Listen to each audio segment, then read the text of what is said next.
Chapter 1. The Unveiling. It was a particularly fine afternoon in late September when Miss Jane Marple made her way carefully along the winding high street of Little Harting. The village, nestled in a gentle valley of the English countryside, was resplendent in autumnal finery. Golden leaves from the ancient oaks that lined the churchyard drifted lazily in the breeze, occasionally catching in the spokes of passing bicycles. Miss Marple had accepted an invitation from her old friend Lady Carmichael to attend what was being described as a significant cultural milestone for the sleepy village, the unveiling of several restored paintings of local historical importance. The event was to take place in the village hall, a Victorian edifice of red brick that had served the community for generations. "Jane, my dear, how delightful that you could come." Lady Carmichael greeted her, elegant in a blue dress that had seen better days, but was worn with the confidence of old money. "Sir William is absolutely beside himself about the restoration of the Blackwood portrait. It's been hanging in the east wing gathering dust and grime for decades." "How fascinating," Miss Marple replied, her bright blue eyes taking in the gathering with the keen observation that had so often proved invaluable. "I do so enjoy seeing pieces of history brought back to life." The village hall had been transformed for the occasion. Velvet drapes had been hung to create a more dignified atmosphere, and the largest of the restored paintings was covered with a dark green cloth, awaiting its moment of revelation. Among the small crowd, Miss Marple noted several figures of interest. Sir William Blackwood himself stood near the covered painting, a tall, austere gentleman with a military bearing. Despite his 80 years, beside him, considerably less at ease, was his nephew Charles Blackwood, a man of perhaps 45 with receding fair hair and a perpetual expression of mild dissatisfaction. Charles' wife Lucinda was engaged in animated conversation with the art restorer, Mr. Jenkins. She was a striking woman, dark-haired and fashionably dressed, her gestures betraying a passionate interest in the subject at hand. Miss Marple observed how her voice carried slightly louder than was entirely necessary, her enthusiasm perhaps a touch theatrical. Mrs. Edwards, whom Lady Carmichael identified as Sir William's housekeeper of many years, stood slightly apart from the family group. A quiet, grey-haired woman with watchful eyes, she seemed to inhabit that curious position of being simultaneously invisible and all-seeing that long-serving household staff often cultivated. "Quite a gathering for Little Harting," remarked Dr. Hamilton, joining Miss Marple with a glass of sherry. "Though I suppose the Blackwood family has always been our claim to fame." "Indeed," agreed the elderly Miss Prescott, who had appeared at Miss Marple's elbow. "The history of this village is inextricably intertwined with the Blackwoods, not always for the better, I might add," she finished with a significant lowering of her voice. Before Miss Marple could inquire further, Reverend Thompson called for silence. The moment of unveiling had arrived. Sir William stepped forward, his posture ramrod straight. "The Blackwood family portrait of 1870 has been in our family for generations," he announced, painted by Edmund Farlow, who was gaining considerable recognition at the time. "The restoration work by Mr. Jenkins has been most illuminating." Something in his tone caught Miss Marple's attention. There was tension there, an undercurrent that seemed at odds with the celebratory occasion. With a theatrical flourish, Mr. Jenkins removed the green cloth. There was a collective intake of breath as the painting was revealed, a formal Victorian family group, the men severe in black, the women in elaborate gowns, all arranged in a richly appointed drawing room. The restoration had clearly been meticulous. The colors were vibrant, the details sharp and clear. Sir William's face had gone quite pale. He was staring at something in the background of the painting, a detail in a mirror perhaps, that seemed to have transfixed him. "Is something amiss, Sir William?" asked Mr. Jenkins, noticing his client's distress. "I never knew," Sir William murmured. "All these years it wasn't visible before." He swayed slightly, and Charles moved quickly to his uncle's side. "Uncle, perhaps you should sit down." "Dr. Hamilton." The confusion that followed was considerable. Sir William was assisted to a chair. Dr. Hamilton called for water, and the crowd murmured in concern. Miss Marple observed it all with sharp eyes, particularly noting how Lucinda Blackwood had stepped closer to the painting, her gaze fixed on exactly the same spot that had so affected Sir William. Later, as refreshments were served and the initial drama had subsided, Sir William suddenly clutched at his chest, his face contorted with pain. As he collapsed to the floor, his last whispered words fell into a moment of horrified silence. The jewels, she knew, all eyes turned to the painting, the forgotten portrait that had seemingly reached through time to deliver a deadly shock. Chapter 2. A Death in the Village. The morning mist hung low over Little Harting, wreathing the ancient yew trees in the churchyard with ghostly tendrils. Miss Marple stood at her guest-room window in Lady Carmichael's cottage, watching as the village slowly stirred to life. The baker's boy cycled past, whistling a cheerful tune that seemed oddly discordant with the news that had spread through the village like wildfire. Sir William Blackwood had died in the night. Most dreadful business, Lady Carmichael declared over breakfast, buttering her toast with more vigor than was strictly necessary. Dr. Hamilton was with him until the end.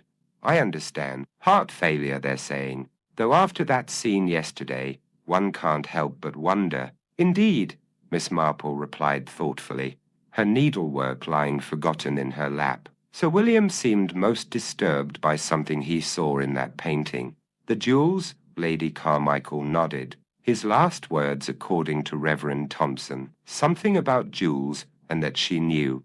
Most mysterious. Miss Marple's clear blue eyes took on that distant expression that her friends had come to recognize as a sign that her mind was piecing together fragments of information, like a complex piece of knitting gradually taking shape. I believe I shall pay a call at Blackwood Manor this morning, she announced, to offer my condolences, of course. The manor house stood on a slight rise just beyond the village, its Jacobean facade imposing against the backdrop of old oaks. Miss Marple approached via the gravel drive, noting the curtains drawn in respect for the deceased. Mrs. Edwards answered the door, her eyes red-rimmed, but her composure impeccable. Miss Marple, she acknowledged with a slight bow of her head. The family is receiving visitors in the drawing-room.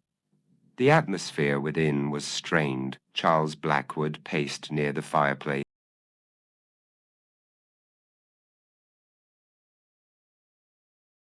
his movements jerky and impatient. His wife Lucinda sat perfectly still on a damask-covered sofa, her dark hair arranged immaculately, her face a careful mask of appropriate solemnity. Miss Marple, how kind of you to call, Charles said, though his tone suggested his mind was elsewhere entirely. A terrible shock, my uncle's passing. Most distressing, Miss Marple agreed. One moment he seemed merely upset by the painting, and the next, at the mention of the painting, Miss Marple did not miss the quick glance exchanged between husband and wife. There was something there, anxiety certainly, perhaps even fear.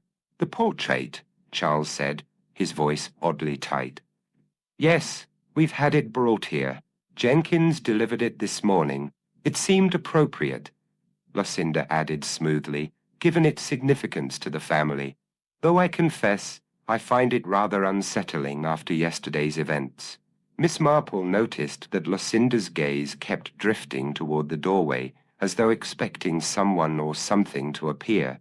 I understand Sir William was quite overcome by some detail in the restoration, Miss Marple ventured. Charles' hand tightened on the mantelpiece. My uncle was not in good health. Hamilton had warned him about excitement.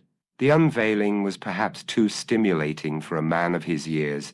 Dr. Hamilton believes it was heart failure then, Miss Marple inquired innocently. For the present came a new voice from the doorway. Dr. Hamilton himself entered, medical bag in hand, his expression grave. Though I must confess to certain anomalies that give me pause, Miss Marple. Charles Blackwood's face flushed. Surely you're not suggesting— I'm suggesting nothing, Mr. Blackwood, the doctor interrupted firmly. Merely that I've requested a toxicology report. A mere formality, I assure you, but necessary given the sudden nature of Sir William's passing. After the doctor's departure, Miss Marple contrived to have a moment alone with Mrs. Edwards as the housekeeper showed her out. You've been with the Blackwood family a long time, I understand, Miss Marple observed mildly. 37 years, Mrs. Edwards replied, pride evident in her voice.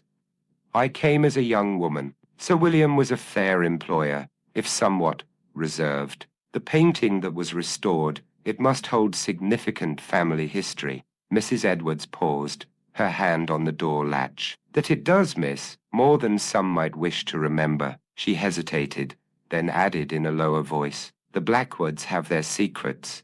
Like all old families, some buried deeper than others. Miss Marple nodded thoughtfully.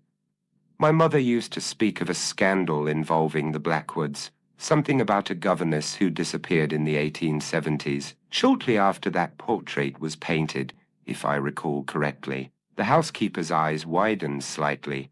Your mother knew of that, did she? Yes, Miss Charlotte Evans was her name. A sad business, but that was long before my time, of course.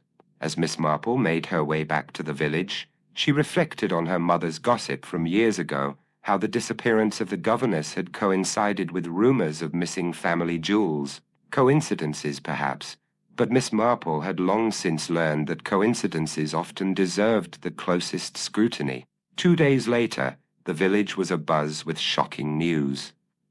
Dr. Hamilton's toxicology report had confirmed the presence of digitalis, a substance derived from foxglove, in Sir William's system, in quantities sufficient to have caused his death. What had seemed a natural, if dramatic, passing was now unmistakably murder. That evening, as dusk settled over Little Harting, Miss Marple observed Lucinda Blackwood slipping into the Manor's gallery wing. Following discreetly, she watched as the younger woman stood before the restored portrait, scrutinizing something in the background with intense concentration. Lucinda's elegant fingers traced a detail in the painting's reflection of a mirror, her expression one of calculation rather than grief. Miss Marple withdrew silently, her mind working steadily through the implications. The portrait had revealed something worth killing for, and Lucinda Blackwood appeared determined to uncover its secret before anyone else. Chapter 3. Memories and Clues. The following afternoon found Miss Marple seated in Miss Prescott's stuffy parlour, where the scent of lavender and old books hung in the air. Miss Prescott, a spinster of considerable years whose family had resided in Little Harting for generations, was known to possess the most comprehensive knowledge of local history, and indeed local scandal in the village. So kind of you to invite me for tea, Miss Prescott, Miss Marple said, accepting a cup of Earl Grey served in delicate porcelain that had likely graced the same mahogany table for decades. Not at all, Miss Marple. One so rarely has the opportunity for truly stimulating conversation these days, replied Miss Prescott, arranging a plate of seed cake with practiced precision. Though I imagine it is not merely my company you seek, but rather information about the Blackwoods. Miss Marple smiled appreciatively. You are most perceptive. I confess I find myself quite intrigued by the family's history, especially in light of recent events. Murder, Miss Prescott stated bluntly, lowering her voice despite there being no one else present. That's what they're saying in the village. Poisoned with digitalis. Foxglove, you know, grows abundantly in the gardens at Blackwood Manor. Indeed, Miss Marple nodded. A most convenient source. Tell me, Miss Prescott, what do you recall about the Blackwood family in the 1870s, the period when the portrait was painted? Miss Prescott's eyes gleamed with the pleasure of one whose knowledge was being recognized. Ah, those were different times. Sir William's grandfather, Sir Richard Blackwood, was the master of the estate then, a formidable man by all accounts. The portrait shows him with his wife, Lady Eleanor, their 2 sons, Frederick and James, and the daughter, Caroline. And was there not a governess employed by the family at that time? Miss Marple inquired innocently. Miss Prescott's eyebrows rose slightly. You refer to Miss Charlotte Evans. Yes, she was governess to Caroline, a well-educated young woman from what I understand, though not of particularly distinguished background. She hesitated, then added, "There was talk, of course." Talk. Rumors that she had formed an attachment to the elder son, Frederick. Most inappropriate, naturally. And then there was the matter of her sudden departure. Miss Marple set down her teacup with careful deliberation. My mother once mentioned something about Miss Evans. She said the young woman had disappeared quite unexpectedly. Miss Prescott leaned forward, her voice dropping further. That was the story put about at the time, that she had left without notice, abandoning her position. But there were whispers of a darker nature. And the family jewels. Miss Marple prompted. My mother also spoke of some valuable pieces that went missing around the same time. The Blackwood rubies, Miss Prescott confirmed, a magnificent set, necklace, earrings, and a tiara that had been in the family for generations. Lady Eleanor wore them on state occasions. The official story was that they were taken in a robbery shortly after Miss Evans' disappearance. The implication being, of course, that she had absconded with them.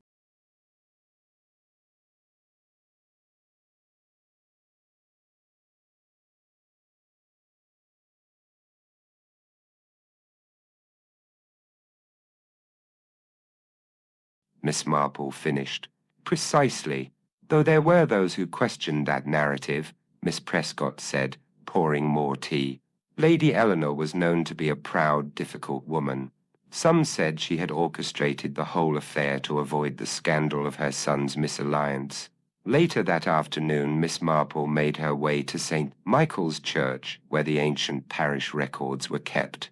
Reverend Thompson, delighted by her interest in local history, readily granted her access to the dusty volumes.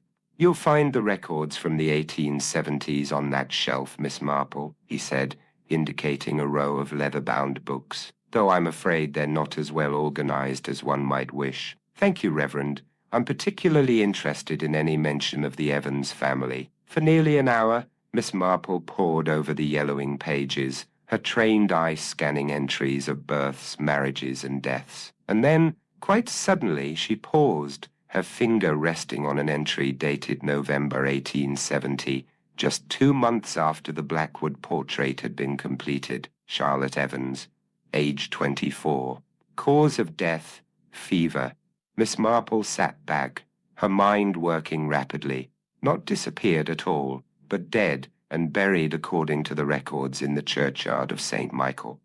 With renewed purpose, Miss Marple stepped outside into the waning afternoon light. The churchyard was peaceful, ancient yews casting long shadows across weathered gravestones. It took some time, but eventually, in a quiet corner partially obscured by ivy, she found it, a modest stone bearing the name Charlotte Evans and the dates 1846 to 1870. Below, a simple inscription, "She kept faith." Miss Marple stood contemplating the grave, her thoughts interrupted by the sound of approaching footsteps.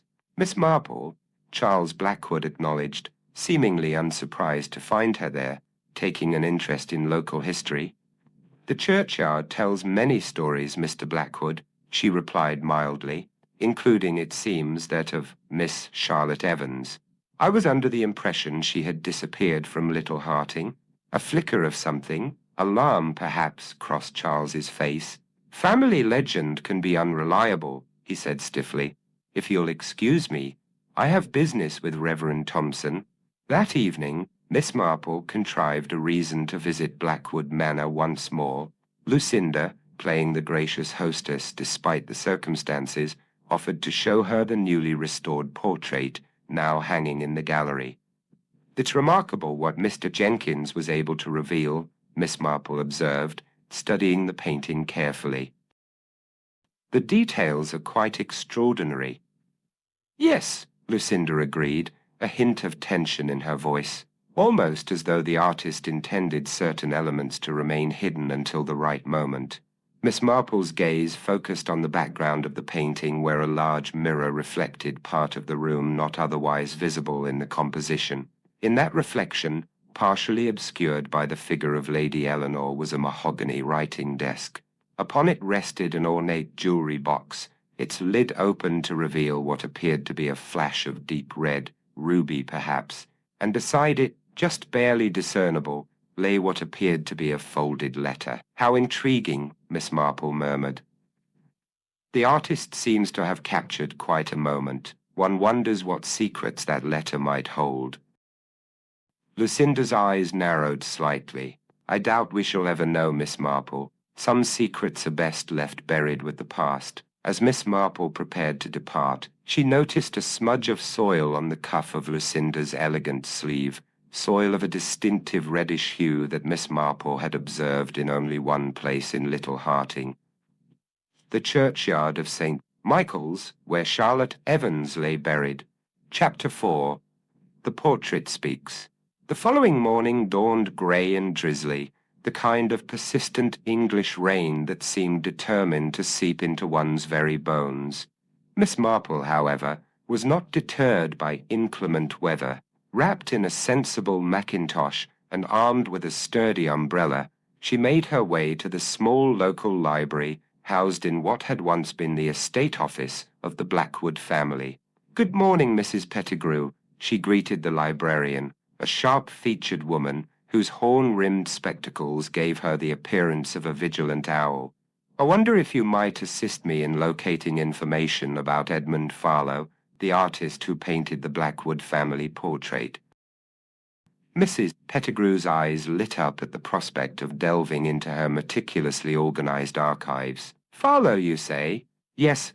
I believe we have a monograph on Victorian portraitists that mentions him, and perhaps some newspaper clippings as well." An hour later, Miss Marple was ensconced at a small oak table, surrounded by several volumes and a folder of yellowing newspaper cuttings. The information she uncovered proved most illuminating. Edmund Farlow, it seemed, had enjoyed a brief but notable career among the upper echelons of Victorian society, known particularly for his meticulous attention to detail and what one critic had described as a propensity for visual enigmas and symbolic references that reward the discerning eye. Most interesting of all was a quotation from the artist himself, in which he declared, "A true portrait captures not merely the visage but the secrets of its subject. Sometimes these secrets are best concealed in plain sight, awaiting the right moment or the right viewer to reveal themselves." Miss Marple's next call was to Mr. Jenkins, the restorer,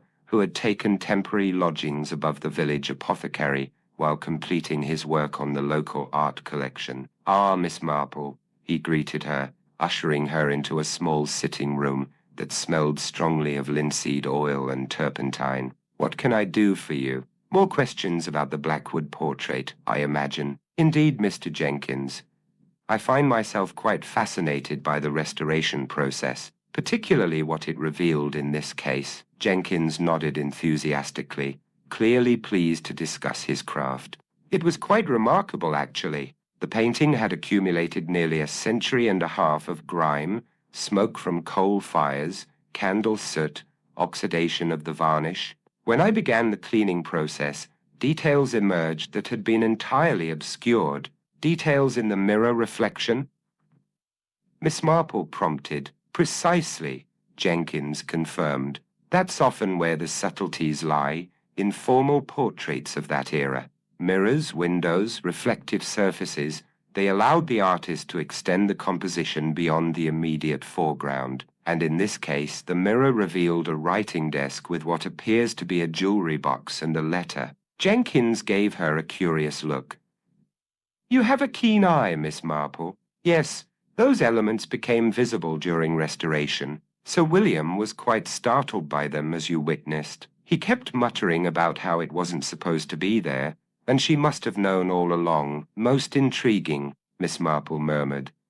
"Tell me, Mr. Jenkins, in your professional opinion, would it be possible for an artist to deliberately obscure certain details in a painting, knowing they might be revealed by future cleaning?" Jenkins stroked his beard thoughtfully.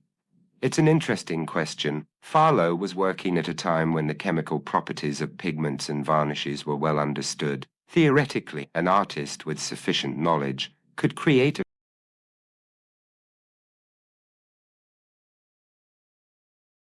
composition where certain elements would become more or less visible over time, or would react differently to the cleaning processes that might eventually be applied.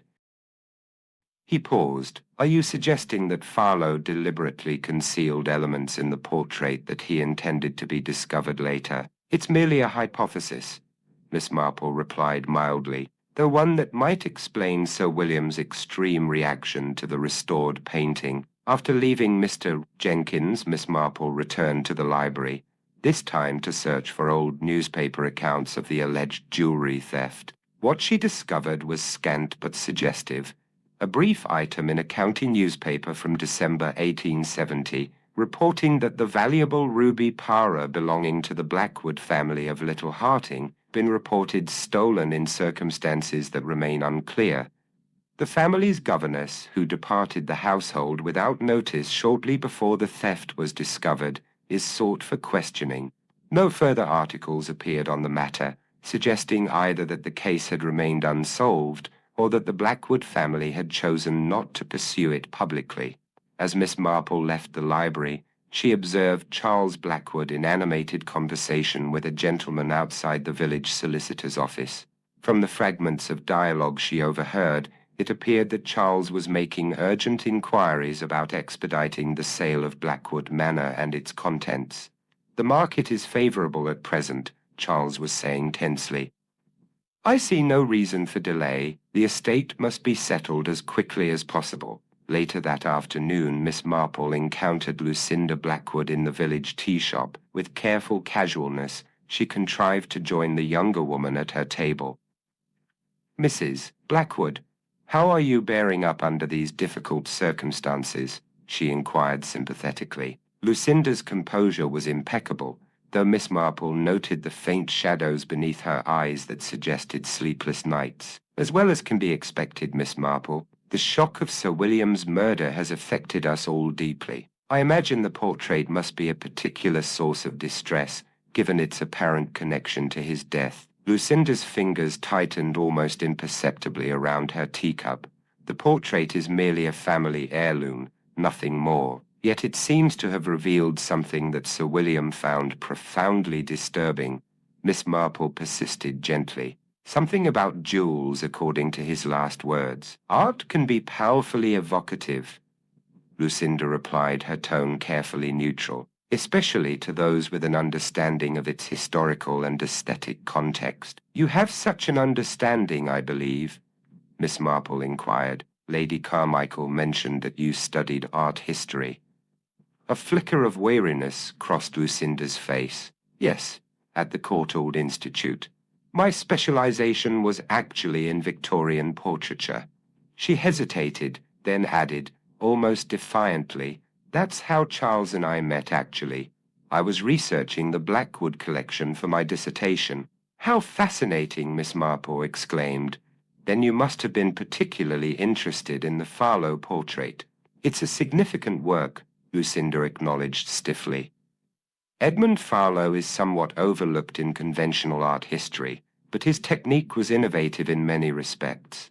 She glanced at her watch. I'm afraid I must go. We're expecting the solicitor to discuss the estate.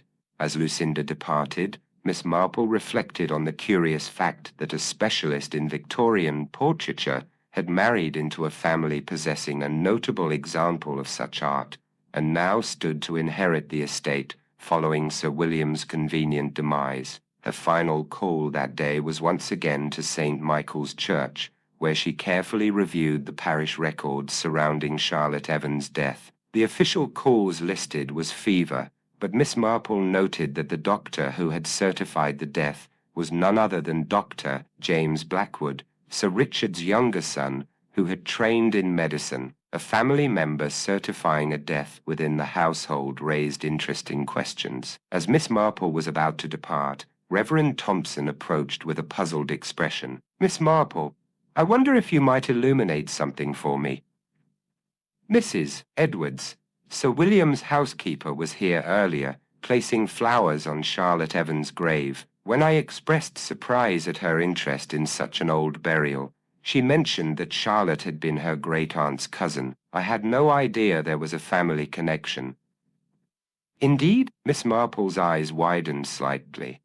How very interesting. So, Mrs. Edwards is distantly related to Charlotte Evans. That evening, as darkness fell over Little Harting, Miss Marple observed from her window at Lady Carmichael's cottage a light moving in the gallery wing of Blackwood Manor. Taking up Lady Carmichael's field glasses, she focused on the illuminated window and discerned the silhouette of Lucinda Blackwood. The younger woman appeared to be examining the portrait intently, not the front of the canvas, but rather the wooden framework at the back. What secret, Miss Marple wondered, did Lucinda believe the forgotten portrait might literally be concealing?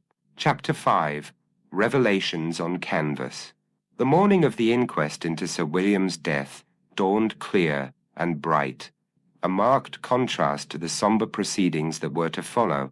Miss Marple, however, did not attend. Instead, she dispatched a carefully worded note to Inspector Craddock, whom she had encountered on several previous occasions, requesting his presence at the village hall that afternoon on a matter of considerable urgency related to the Blackwood case.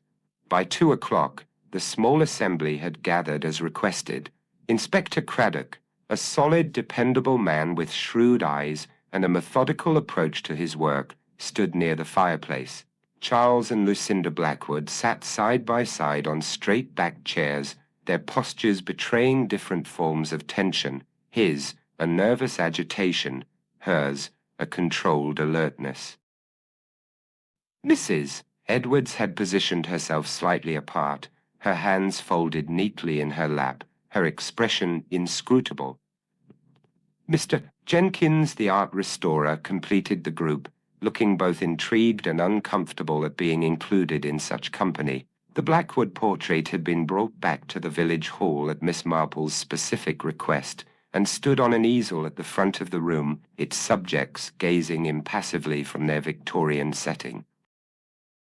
"Thank you all for coming," Miss Marple began, her mild demeanour belying the significance of the occasion. "I believe I have uncovered the truth behind Sir William's murder, and it begins most fittingly with this portrait." She moved to stand beside the painting, her knitting needles and yarn set aside for the moment, though her fingers retained their characteristic precision as she indicated specific details in the canvas. Edmund Farlow, who painted this family group in 1870, was known for incorporating hidden elements into his work, visual puzzles, if you will. What Mr. Jenkins' excellent restoration revealed was one such element that had been deliberately obscured over time. Her finger pointed to the mirror in the background. Here, reflected in this looking-glass, we can see a writing desk that is not otherwise visible in the composition. Upon that desk rests a jewelry box, partially open to reveal what appears to be the Blackwood ruby collection, long believed stolen, and beside it, a letter. Lucinda shifted almost imperceptibly in her seat. Charles knuckled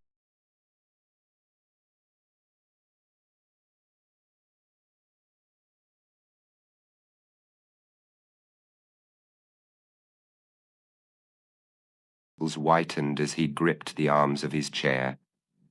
"The letter," Miss Marple continued, "is only partially visible, but one can discern certain words. 'My dearest Charlotte' is the salutation, and the signature appears to be that of Lady Eleanor Blackwood." "Preposterous," Charles interrupted. "Why would my great-grandmother be writing to the governess?" "A most pertinent question," Miss Marple acknowledged. "The answer, I believe, lies in what happened in this house in the autumn of 1870. Charlotte Evans, as we now know, did not disappear as family legend suggests. She died, quite suddenly, of what was recorded as a fever, though this was certified by a family member rather than an independent physician." Edward's eyes had not left Miss Marple's face since she began speaking. Now she spoke, her voice quiet but clear. "There's always been talk in my family that Charlotte was silenced." "Indeed," Miss Marple nodded, "and I believe the portrait tells us why. Charlotte Evans knew the truth about the Blackwood jewels, that they had never been stolen at all but hidden by Lady Eleanor herself. But why would Lady Eleanor hide her own jewels? Inspector Craddock inquired. To prevent her elder son Frederick from selling them, Miss Marple explained. Family records show that Frederick had accumulated considerable gambling debts. The ruby parure was not entailed. It was Lady Eleanor's personal property. She feared that once Sir Richard died, Frederick would claim the jewels and dispose of them to cover his debts. So she hid them, Lucinda murmured, almost to herself. Precisely, and she confided their location to Charlotte Evans, who had been her confidant. Perhaps she did so in the letter partially visible in the painting, a letter that Charlotte may have been reading when she sat for her portion of the portrait. Farlow, with his keen eye for detail and flair for the dramatic, captured this secret exchange in the mirror's reflection. But what happened to Charlotte? Mr. Jenkins asked. I believe she died to protect the secret, Miss Marple said gravely. When Frederick discovered that she knew the whereabouts of the jewels, he took steps to ensure her silence would be permanent. The fever was likely poison, perhaps even digitalis, as in Sir William's case. A family tradition, one might say. Charles started to rise, but Inspector Craddock's firm hand on his shoulder kept him seated. For generations, Miss Marple continued, the secret remained hidden, quite literally obscured by the gradual darkening of the portrait's varnish. Jenkins' restoration brought it to light again, revealing to Sir William a family secret he had never suspected. But why kill Sir William now? Inspector Craddock pressed. If the portrait revealed the secret, surely anyone could see it. Ah, but not everyone would understand its significance, Miss Marple replied. It required someone with specialized knowledge, someone familiar with the artist's techniques, the historical context, and the family history. All eyes turned to Lucinda Blackwood. Mrs. Blackwood studied Victorian portraiture at the Courtauld Institute, Miss Marple explained.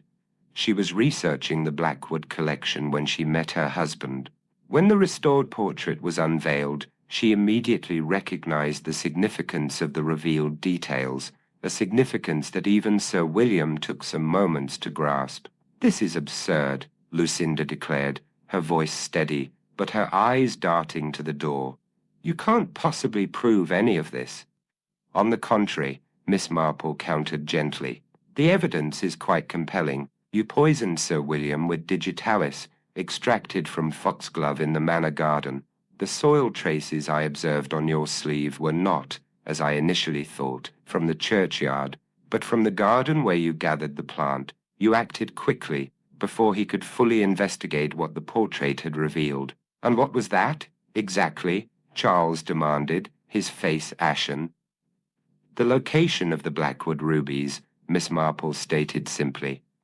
As I discovered when I saw Mrs. Blackwood examining the back of the portrait frame last night, Lady Eleanor had hidden them in the most obvious yet ingenious place, within the very portrait that contained the clue to their existence. Inspector Craddock moved swiftly to the painting, turning it carefully to examine the ornate wooden frame. With practiced fingers, he located a small, almost invisible seam in the gilded molding. A gentle pressure caused a section to spring open, revealing a hidden compartment. From it, he withdrew a small velvet pouch, the contents of which glittered with the unmistakable deep red fire of significant rubies. Lucinda Blackwood's composure finally cracked. He would have taken everything, she hissed.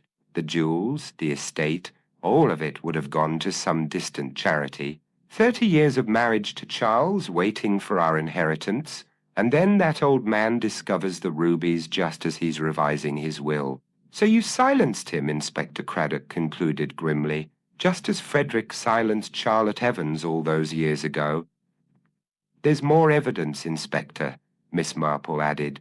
If you search Mrs. Blackwood's personal effects, I believe you'll find notes on the properties of digitalis, and Mrs. Edwards can confirm that she observed Mrs. Blackwood in the garden, unusually interested in the foxglove plants, the day before Sir William's death.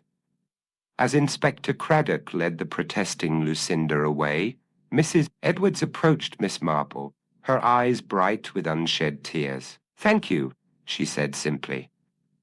Charlotte can rest now. Charles Blackwood remained seated, staring at the portrait that had concealed both treasure and truth for so long.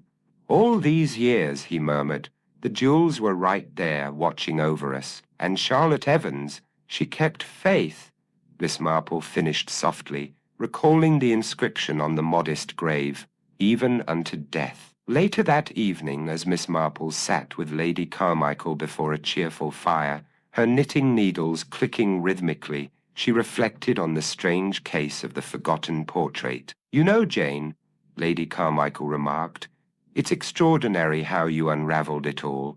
Those rubies must be worth a fortune." "The monetary value seems almost incidental," Miss Marple replied thoughtfully. "It was the secrets they represented that proved deadly, twice over, separated by more than a century. And to think it all came to light because of an art restoration," Lady Carmichael marveled. "If Sir William hadn't commissioned Jenkins to clean the portrait—" "Yes," Miss Marple nodded. "It's rather like life itself, isn't it? We accumulate layers of concealment, habits, pretenses, small deceptions, until something comes along to strip them away, revealing the truth that was always there beneath the surface." She paused in her knitting, gazing into the dancing flames. "My mother always said that one should be careful about uncovering the past. Most things," she would say, "are varnished over for a reason, but secrets have a way of making themselves known eventually." The portrait spoke after all these years. One simply needed to listen carefully enough.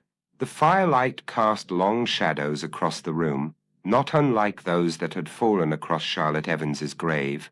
Miss Marple resumed her knitting, each stitch connecting past to present, each row building upon the last, creating a pattern that to the discerning eye told its own quiet story of truth revealed.